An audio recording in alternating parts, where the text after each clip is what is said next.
ఏటీ తెలుగు న్యూస్ కి స్వాగతం. బులెటిన్ లో హెడ్లైన్స్ చూద్దాం. ఎస్సీ ఎస్టీ సామాజిక వర్గాలకు కొమ్ము కాస్తున్నావు. తెనాలి ఎమ్మెల్యే అభ్యర్థి అన్నాబత్తుని శివకుమార్. ప్రజా వ్యతిరేకత సునామీగా మారింది. వైసీపీ తుడిచిపెట్టుకుపోవటం ఖాయం. దేవినేని ఉమా మీడియా సమావేశం. కేంద్ర మంత్రి మరియు బీజేపీ రాష్ట్ర అధ్యక్షులు Sri G Kishan Reddy press meet.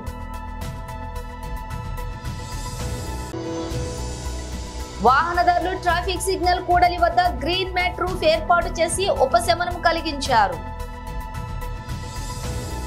Details చూస్తే ఎస్సీ ఎస్టీ సామాజిక వర్గాలకు కొమ్ము కాస్తున్నాం, నువ్వసలు కమ్మోడివేనా అంటూ టీడీపీ కార్యకర్త అసభ్యంగా మాట్లాడాడు. అందుకే బుద్ధి చెప్పాల్సి వచ్చింది. తెనాలి ఎమ్మెల్యే అభ్యర్థి అన్నాబత్తుని శివకుమార్. ఈ రాష్ట్రంలో జగన్మోహన్ రెడ్డి గారిని ఏదో చేయాలి, వైఎస్ఆర్ పార్టీ ఎమ్మెల్యేలు ఏదో చేయాలి అనే శాడిజంతో ఈరోజు అతను ఆల్కహాల్ కూడా తాగి ఉండాడు. ఆ తాగి ఉండి నేను నా భార్య ఓటేయటానికి వెళ్తుంటే కానీ అసభ్య దోషంతో పక్కన నా భార్య నేను ఉన్నప్పుడు అసభ్య దోషంతో మరి ముఖ్యంగా ఏదైతే ఈ చిన్న కులాలని బహిరంగంగా తిట్టాడు.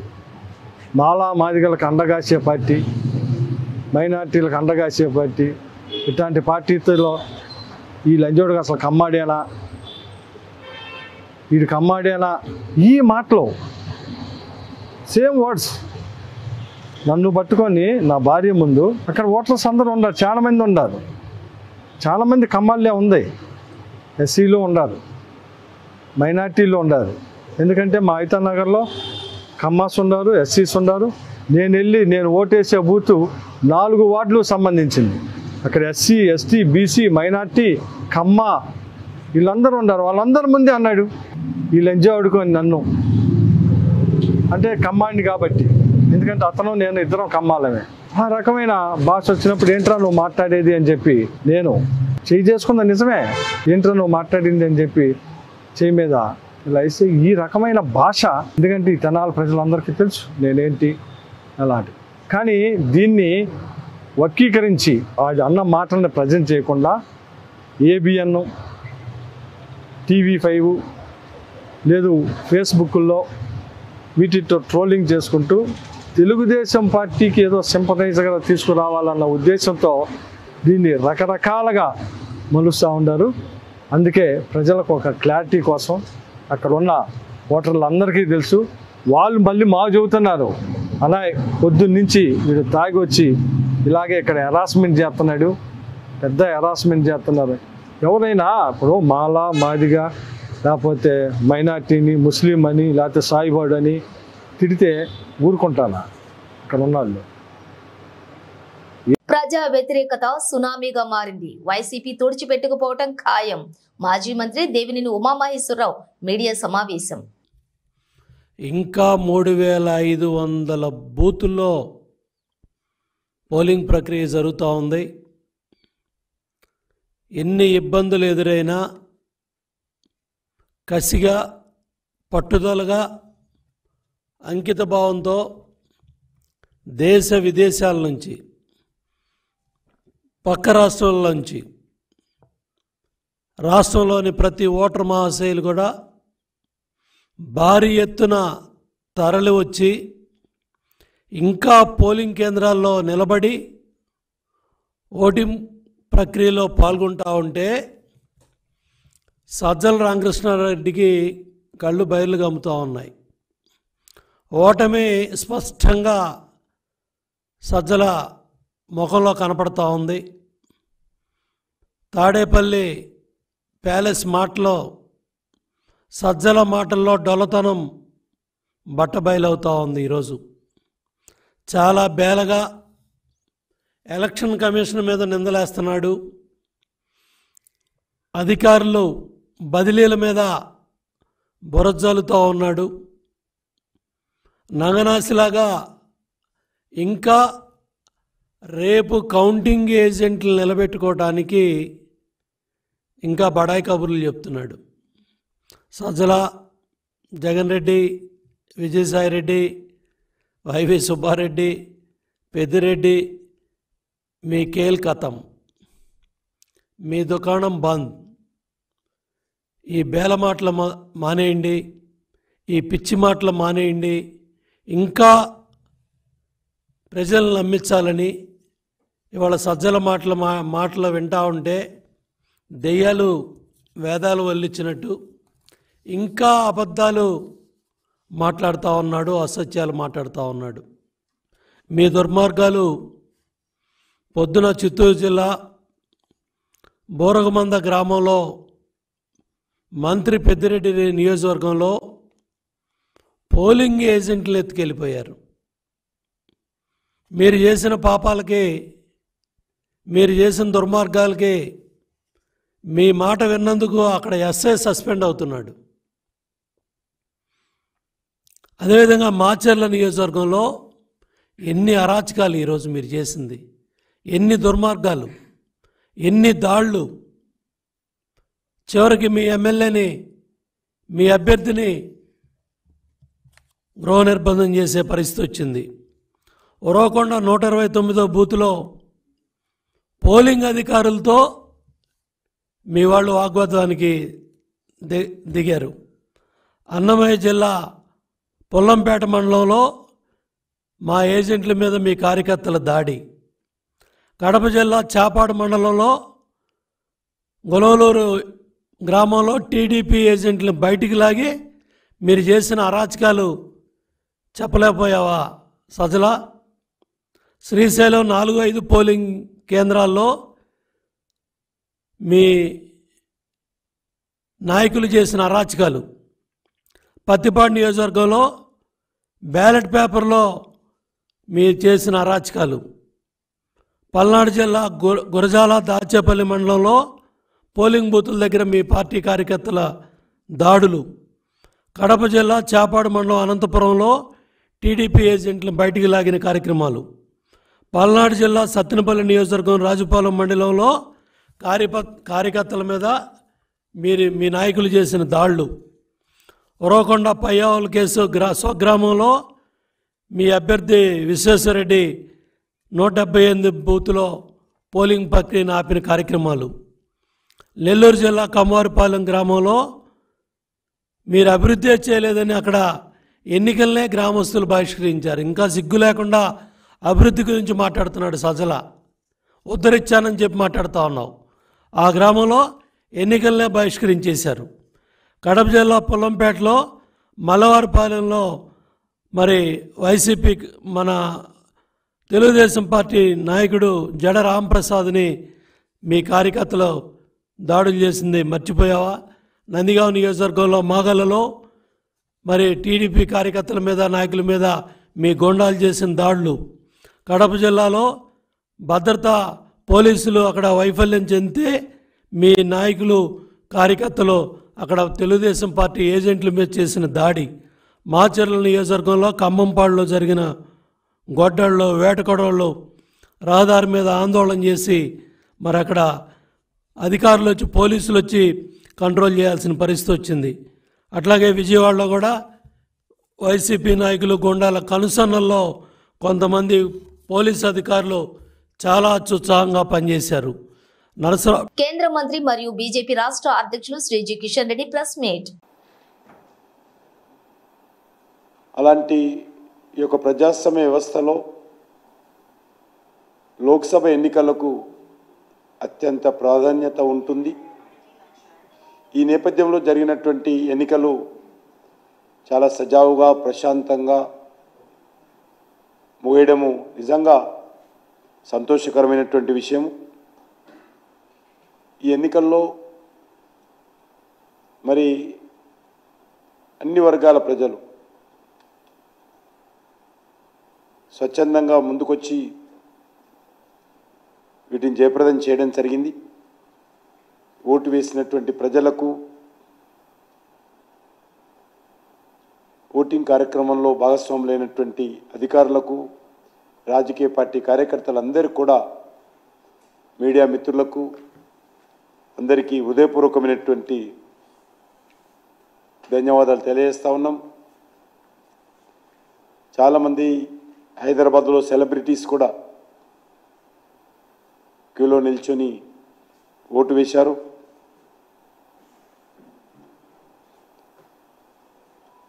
వాళ్ళు ఒక మెసేజ్ కూడా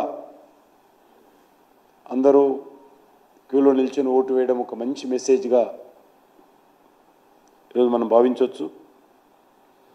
ఈరోజు ఎన్నికలు చూసిన తర్వాత ప్రశాంతంగా జరిగినటువంటి ఎన్నికలు రానున్న రోజుల్లో ప్రజాస్వామ్యం మరింత బలపడడానికి ఉపయోగపడుతుందనే విషయాన్ని ఈ సందర్భంగా మనయేస్తున్నాను.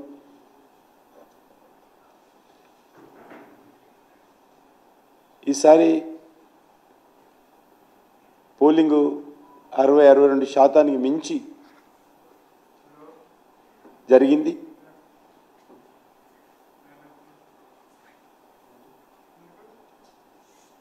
గతంలో 62.7% 2019లో పార్లమెంట్ ఎన్నికలు తెలంగాణలో ఉంటే ఈసారి 65% దాటేటువంటి అవకాశం ఉందని ఈరోజు వార్తలు వస్తూ ఉన్నాయి.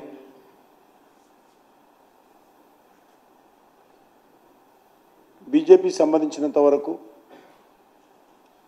అన్ని నియోజకవర్గాల్లో మేము ఊహించిన దానికంటే ఎక్కువ ప్రజల నుంచి ఒక సానుకూలమైనటువంటి స్పందన ఈ పార్లమెంట్ ఎన్నికల్లో కనిపిస్తూ ఉంది. ముఖ్యంగా గ్రామీణ ప్రాంతాల్లో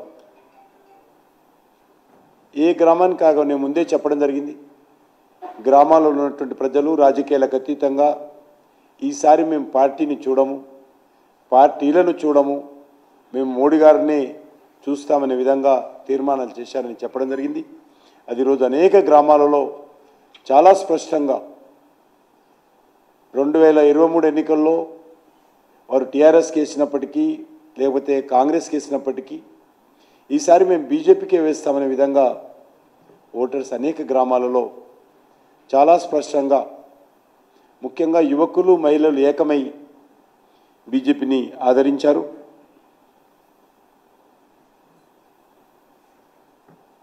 పట్టణ ప్రాంతాల్లో కొంత పోలింగ్ పర్సెంటేజ్ తగ్గినప్పటికీ మెజార్టీ ఓటర్స్ పోలైనటువంటి మెజార్టీ ఓటర్స్ బీజేపీ వైపే మొగ్గు చూపినట్టు నాకు అర్థమవుతుంది వ్యక్తిగతంగా.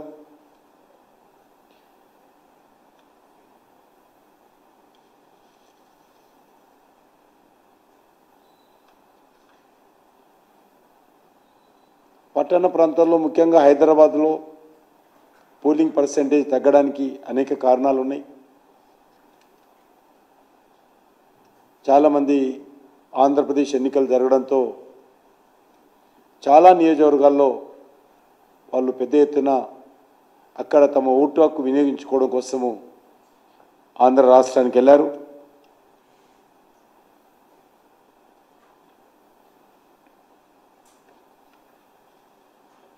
అంతేకాకుండా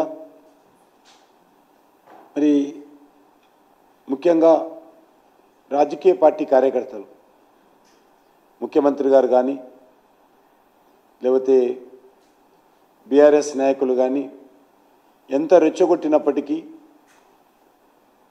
ఎక్కడ కూడా ఏ రకమైనటువంటి అవాంఛనీయ సంఘటనలు జరగకుండా కార్యకర్తలు సాధ్యమైనంత వరకు ప్రశాంతంగా ఉన్నారనే విషయాన్ని ఈ సందర్భంగా నేను మనయేస్తున్నాను.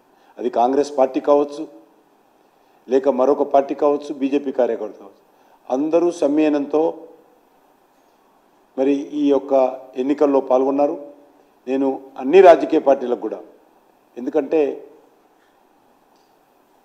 మనము ప్రత్యర్థులమే తప్ప మన శత్రువులం కాదు. రాజకీయ పార్టీలు ప్రత్యర్థులే. మహంకాళి ట్రాఫిక్ పోలీస్ సిబ్బంది భానుడి భగభగలకు వాహనదారులు ట్రాఫిక్ సిగ్నల్ కూడలి వద్ద గ్రీన్ మ్యాట్ రూఫ్ ఏర్పాటు చేసి ఉపశమనం కలిగించారు. ఆర్పీ రోడ్డు, శాటిలైట్ చౌరస్తా ఏర్పాటు చేసిన గ్రీన్ మ్యాచ్ రూఫ్ అందరినీ కూడా ఆకర్షిస్తూ ఉంది. ఈ ఏర్పాటు ఒక ప్రాంతానికే పరిమితం కాకుండా సిటీలోని అన్ని ప్రధాన కూడలి వద్ద ఏర్పాటు చేయడం వాహనదారులకు ఉపశమనం కలిగి ఎండ తీవ్రతకు ఇబ్బంది పడకుండా ఉంటారని అంటున్నారు.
ఈ వేసవిలో దేశవ్యాప్తంగా ఎండలు మండిపోతున్నాయి. వడగాలులు ఉక్కపోతతో ప్రజలు అల్లాడిపోతున్నారు. ఈ సమయంలో వాతావరణ శాఖ చల్లటి కబురు చెప్పింది. ఈ ఏడాది కాస్త ముందుగానే దేశంలోకి నైరుతి రుతుపవనాలు ప్రవేశిస్తాయని ప్రకటించింది. మరో 5 రోజుల్లో అంటే ఈ నెల 19 కల్లా దక్షిణ అండమాన్ నికోబార్ దీవులు ఆగ్నేయ బంగాళాఖాతంలోకి రుతుపవనాలు ప్రవేశిస్తాయని తెలిపింది. మరోవైపు దక్షిణ కర్ణాటక నుంచి వాయువ్య మధ్యప్రదేశ్ వరకు కూడా ఉపరితల ద్రోణి విస్తరించింది. దీని ప్రభావంతో ఏపీలోని పలు ప్రాంతాల్లో పిడుగులతో కూడిన వర్షాలు కురుస్తాయని అమరావతి వాతావరణ శాఖ తెలిపింది. ఈ రోజు వడగాలులు ప్రభావం ఉంటుందని వెల్లడించింది. అయితే కోనసీమ, శ్రీకాకుళం, విజయనగరం, మన్యం, అల్లూరి సీతారామరాజు, అనకాపల్లి, విశాఖ, కాకినాడ, తూర్పు గోదావరి, పశ్చిమ గోదావరి, ఏలూరు, కృష్ణా జిల్లాల్లోని పిడుగులతో కూడిన తేలికపాటి నుంచి ఓ మోస్తారు వర్షం కురిసే అవకాశం ఉందని తెలిపింది. నిన్న పలు జిల్లాల్లో వర్షం కురిసింది. ప్రకాశం జిల్లా బల్లిపల్లిలోని అత్యధికంగా 79 మిల్లీమీటర్ల వర్షపాతం నమోదైంది. ఏలూరు జిల్లా జీలుగుమిల్లిలోని 41.2 డిగ్రీల గరిష్ట ఉష్ణోగ్రత నమోదైంది. రైళ్లలో దొంగతనాలకు పాల్పడి దొరికిపోయి పోలీసుల దెబ్బ రుచి చూసిన ఓ దొంగ ఆ తర్వాత రూట్ మార్చాడు. ఈసారి విమానాల్లో ప్రయాణిస్తూ విలువైన బంగారం, వెండి వస్తువులను దోచుకునేవాడు. అలా 100 రోజుల్లో ఏకంగా 200 విమానాల్లో ప్రయాణించి చేతివాతం ప్రదర్శించాడు. అలా కోట్ల రూపాయల విలువైనటువంటి వస్తువులు కొల్లగొట్టాడు. విమానాశ్రయంలోని విలువైన వస్తువులను పోగొట్టుకున్న బాధితులు పోలీసులకు వరుసగా ఫిర్యాదు చేస్తూ ఉండటంతో అనుమానించి ఎయిర్పోర్టుల్లోని సీసీటీవీలు పరిశీలించారు. అన్నింటిలోనూ ఒకే వ్యక్తి అనుమానాస్పదంగా కనిపించడంతో అదుపులోకి తీసుకుని విచారించగా అసలు విషయం వెలుగులోకి వచ్చింది. హైదరాబాద్ నుంచి ఢిల్లీ వెళ్లిన ఓ మహిళ తన హ్యాండ్ బ్యాగ్ నుంచి 7 లక్షల విలువ చేసే ఆభరణాలు మాయమైనట్లు పోలీసులకు ఫిర్యాదు చేసింది. మరో ప్రయాణికుడు కూడా 20 లక్షల విలువ చేసే వస్తువులు చోరీకి గురైనట్లు ఫిర్యాదు చేశాడు. దేశంలోని పలు విమానాశ్రయాల్లోనూ ఇలాంటి ఫిర్యాదులే రావడంతో అప్రమత్తమైన పోలీసులు సీసీటీవీలు గాలించి ఢిల్లీలోని పహర్గంజ్ కు చెందినటువంటి రాజేష్ కుమార్ ను అదుపులోకి తీసుకున్నారు. అలాగే విచారణలోని విస్తుపోయే విషయాలు కూడా వెలుగులోకి వచ్చాయి. విమానాశ్రయంలోకి ప్రవేశించాక వయసు పైబడిన ప్రయాణికులను లక్ష్యంగా చేసుకుని వారితో మాటలు కలిపేవాడు. వారు ఎక్కడి నుంచి వస్తున్నారు, ఎక్కడికి వెళ్తున్నారు అన్న విషయాలను బ్యాగేజీ స్లిప్ల ద్వారా తెలుసుకునేవాడు. అలాగే దానిని బట్టి వారి బ్యాగేజీలో ఏమేమి ఉండొచ్చు అంచనాకు వేసుకునేవాడు. విమానంలోకి వెళ్ళాక ఏదో ఒక సాకు చెప్పి తన సీటును వారి పక్కకు మార్చుకునేవాడు. ప్రయాణికులు ఇంకా లోపలికి వస్తున్నటువంటి సమయంలో అతను చూసి బ్యాగేజీ సర్దుతున్నట్లుగా నటించి సామాన్లు కొట్టేసేవాడు. తెలంగాణలో భారతీయ జనతా పార్టీ కార్యకర్తలు, నాయకులు, పార్టీని అభిమానించే లక్షల మంది అభిమానులు, అనేక సంఘాల నాయకులు నిరంతరంగా ఎర్రటి ఎండను కూడా లెక్క చేయకుండా ఏమున్నా లేకున్నా కష్టాలు వచ్చినా కూడా ఆ కష్టాలకు వచ్చి దేశవ్యాప్తంగా నరేంద్ర మోడీని మళ్లీ ప్రధానిని చేయాలన్నటువంటి స్లోగన్ పునికి పుంజుకున్న తెలంగాణ ప్రజానికం ఎక్కడికక్కడ వాళ్లకు వాళ్లే పట్టుపట్టి జుట్టుగట్టి భారతీయ జనతా పార్టీని గెలిపిస్తున్న తరుణంలో మీ అందరికీ శుభాకాంక్షలు తెలియజేస్తున్నాను. అమిత్ షా తొలి మీటింగ్ లోనే 17 సీట్లలో 12 సీట్లు బీజేపీ గెలవబోతోందని చెప్పారు. ఇవాళ చూసిన పరిస్థితిని బట్టి తూచా తప్పకుండా 12 సీట్లు పైబడి భారతీయ జనతా పార్టీ గెలుస్తుంది అని చెప్తున్నాను. రేవంత్ రెడ్డి ఎన్నికల నిబంధనలు ఉల్లంఘించి మాట్లాడుతున్నారు. కాంగ్రెస్ పార్టీ ఓడిపోతుందన్న ఫ్రస్ట్రేషన్ లో వారు మాట్లాడిన మాట ఆక్షేపణీయంగా ఉంది. 2014లో కాంగ్రెస్ పార్టీ మోడీ దేశానికి ప్రధానమంత్రి అయితే దేశం విచ్ఛిన్నమవుతుందని ఏదైతే మాట్లాడారో ఆ మూర్ఖపు వాదన తప్పని తేలినా మళ్లీ అరిగిపోయిన రికార్డుల 2024లో కూడా ఆ మాట మాట్లాడడం ఆయన అజ్ఞానానికే నిదర్శనమని చెప్పి భావిస్తూ ఉన్నాం. ఇలాంటి అజ్ఞానపు మాటలు ఒక ముఖ్యమంత్రి హోదాలో ఉండి మాట్లాడడం అనేది తగదు. తప్పకుండా రాబోయే కాలంలో మూల్యం చెల్లించుకోక తప్పదని హెచ్చరిస్తూ ఉన్నాను. తప్పకుండా ఇవాళ వాతావరణం బట్టి చూస్తే బయట వచ్చేటువంటి సర్వే రిపోర్ట్స్ ఏమో ఒక రకంగా ఉన్నాయి, కానీ ప్రజలు మాట్లాడుకున్నటువంటి భాష, ప్రజలు వ్యక్తం చేస్తున్న అభిప్రాయం ప్రకారం మాత్రం 12 సీట్లు పైబడి భారతీయ జనతా పార్టీ గెలుస్తుందని చెప్పి చెప్తా ఉన్నారు. రేపటి భారతీయ జనతా పార్టీ ఈ రాష్ట్రంలో జెండా ఎగరడానికి పెద్ద సంకేతంగా మేము భావిస్తూ ఉన్నాం. దీనికి అనేక మంది సహకరించారు. ప్రభుత్వ ఉద్యోగులు కావచ్చు, పోలింగ్ ప్రక్రియలో పాల్గొన్నటువంటి సిబ్బంది కావచ్చు, పోలీసు యంత్రాంగం కావచ్చు, ఇలా అనేక మంది సహకరించినందుకు వారందరికీ కూడా పేరు పేరున ధన్యవాదాలు తెలియజేస్తూ, తర్వాత రేవంత్ రెడ్డి గారు ఎన్నికల నిబంధనలను ఉల్లంఘించి వారు మాట్లాడిన మాట ఫ్రస్ట్రేషన్లో, అంటే 100% కాంగ్రెస్ పార్టీ ఓడిపోతుందనేటువంటి ఫ్రస్ట్రేషన్లో వారు మాట్లాడిన మాట ఆక్షేపణీయంగా ఉంది. నేను అంటున్నా, 2014లో కాంగ్రెస్ పార్టీ మోడీ గారు దేశానికి ప్రధానమంత్రి అయితే దేశం విచ్ఛిన్నమైందని ఏదైతే మాట్లాడినరో ఆ మూర్ఖపు వాదన తప్పని తేలిందో మళ్ళీ అదే అరిగిపోయిన రికార్డుని అదే పాడిందే పాడదా పాస్పల దాస్ అన్నట్టుగా మళ్ళీ 2024లో కూడా ఆ మాట మాట్లాడేటువంటిది ఆయన అజ్ఞానానికి నిదర్శనంగా భావిస్తూ ఉన్నాం. ఇట్లాంటి పిచ్చి మాటలు ఇట్లాంటి అజ్ఞానపు కామెంట్స్ ఒక ముఖ్యమంత్రి హోదాలో ఉండి మాట్లాడేటువంటిది తగదిది. దానికి తప్పకుండా రాబోయే కాలంలో మూల్యం చెల్లించుకోక తప్పదు కాంగ్రెస్ పార్టీ అని చెప్పి రేవంత్ రెడ్డి గారు కూడా మూల్యం చెల్లించుకోక తప్పదని చెప్పి హెచ్చరిస్తా ఉన్నాం. జవహర్ నగర్ మున్సిపల్ కార్పొరేషన్ పరిధిలోని ఆర్మీ డెంటల్ కాలేజ్ ప్రధాన రహదారిపై అక్రమ నిర్మాణాలు చేపట్టినప్పటికీ అధికారులు సమన్వయ లోపం అక్రమార్కులకు వరంగా మారింది. అక్రమ నిర్మాణాలను ఎంత మాత్రం ఉపేక్షించేది లేదని ప్రభుత్వం చెబుతున్నా హెచ్ఎండిఏ అధికార రమణారెడ్డి కూల్చివేతలపై పలు అనుమానాలు వెల్లువెత్తుతున్నాయి. ఈ యొక్క కూల్చివేతపై పెద్ద మొత్తంలోని ముడుపులు కూడా అందాయని, ఇంకోటి ఏదో తప్పు ప్రజలు పలు అనుమానాలు కూడా వ్యక్తం చేస్తూ ఉన్నారు. ఎన్నికల వేళ ఎవరు పట్టించుకోరని చెప్పి భావించిన కొందరు ఆ అక్రమార్కులకు అడ్డు అదుపు లేకుండా అక్రమ నిర్మాణాలు చేపడుతూ ఉన్నారు. బులెటిన్ ముగించే ముందు హెడ్లైన్స్ మరోసారి. ఎస్సీ ఎస్టీ సామాజిక వర్గాలకు కొమ్ము కాస్తున్నావు, తెనాలి ఎమ్మెల్యే అభ్యర్థి అన్నాబత్తుని శివకుమార్. ప్రజా వ్యతిరేకత సునామీగా మారింది, వైసీపీ తుడిచిపెట్టుకుపోవటం ఖాయం, దేవినేని ఉమా మీడియా సమావేశం. కేంద్ర మంత్రి మరియు బీజేపీ రాష్ట్ర అధ్యక్షులు Sri G Kishan Reddy press meet.